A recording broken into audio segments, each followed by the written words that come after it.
Maître Courbeau, sur un arbre perché, tenait en son bec un fromage. Maître Renard, par l'odeur alléchée, lui tint à peu près ce langage. Et bonjour, monsieur du Corbeau, que vous êtes joli, que vous me semblez beau. Sans mentir, si votre ramage se rapporte à votre plumage, vous êtes le phénix des hôtes de ces bois. À ces mots, le corbeau ne se sent pas de joie.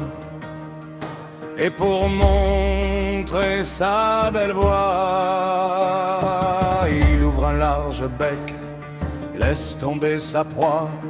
Le renard s'en saisit et dit: mon bon monsieur, apprenez que tout flatteur vit au dépens de celui qui l'écoute.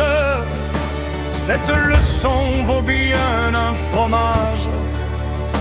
Sans doute le corbeau honteux et confus jura, mais un peu tard, qu'on ne l'y prendrait plus. Putain Jean, contrairement à ton nom, c'est pas l'eau de la fontaine que tu as du bois.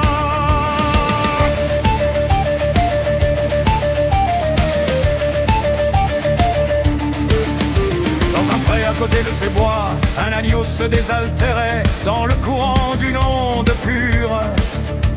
Un loup survient à jeun qui cherchait aventure et que la faim en ces lieux attirait. Qui te rend si hardi de troubler mon breuvage?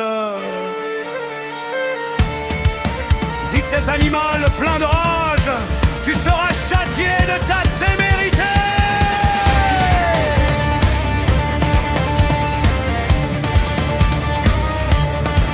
Sire, répond l'agneau, que votre majesté ne se mette pas en colère, mais plutôt qu'elle considère que je me bats désaltérant dans le courant, plus de 20 pas au-dessous d'elle, et que par conséquent, en aucune façon, je ne puis troubler sa boisson.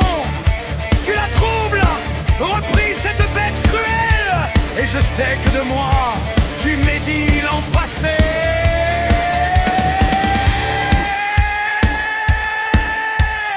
Comment l'aurais-je fait si je n'étais pas né, reprit l'agneau. Je tête encore ma mère, si ce n'est toi, c'est donc ton frère. Je n'en ai point, c'est donc quelqu'un des tiens, car vous ne m'épargnez guère, vous vos bergers et vos chiens, on me l'a dit. Il faut que je me venge, là-dessus au fond des forêts. Le loup l'emporte et puis le mange sans autre forme de procès. Est-ce que l'agneau a voulu jouer à saute-mouton ou sauter avec des patates?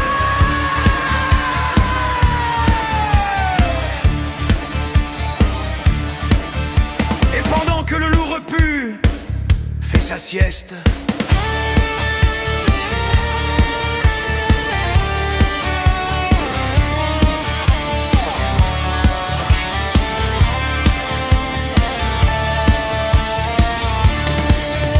la cigale ayant chanté tout l'été se trouva fort dépourvu quand la bise fut venue.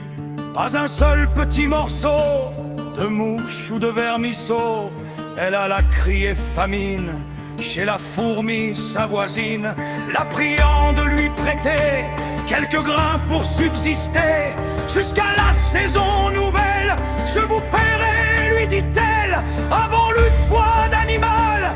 Intérêt principal, la fourmi n'est pas prêteuse, c'est là son moindre défaut. Que faisiez-vous autant sot, dit-elle, à cette emprunteuse?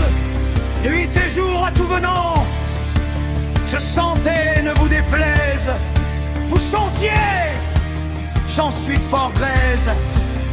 Eh bien, dansez maintenant. Plus tes sangles, contrairement à ton nom, c'est pas l'eau de la fontaine que tu as du bois.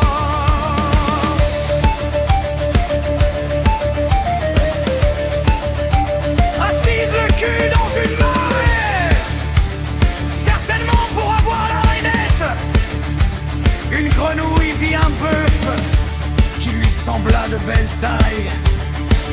Elle qui n'était pas grosse en tout comme un œuf, envieuse s'étend et s'enflait ce travail pour égaler l'animal en grosseur, disant: regardez bien ma sœur, est-ce assez? Dites-moi, m'y suis-je? Point encore. Nenni, m'y voici donc. Point du tout. M'y voilà. Vous n'en approchez point. La chétive pécore s'enfla si bien qu'elle creva. Ce soir ses cuisses de grenouille. La cigale reprit son chant, pendant que le loup et le renard se font un agneau au fromage. Le corbeau perché sur le bœuf s'envoie les restes de la grenouille. Et la fourmi, grosse radine, traîne les cuisses jusqu'à son logis. Sacré Jean, t'as abusé de l'absinthe. Et si tu avais bu l'eau de la fontaine, oh non, on n'aurait pas de fable, ce que ne dit pas la fable. Le corbeau mordu par la fourmi a ouvert son bec. Et la cigale a susurré dans l'oreille du loup de bouffer la guinot, que le bœuf a éclaté la grenouille à coups de sa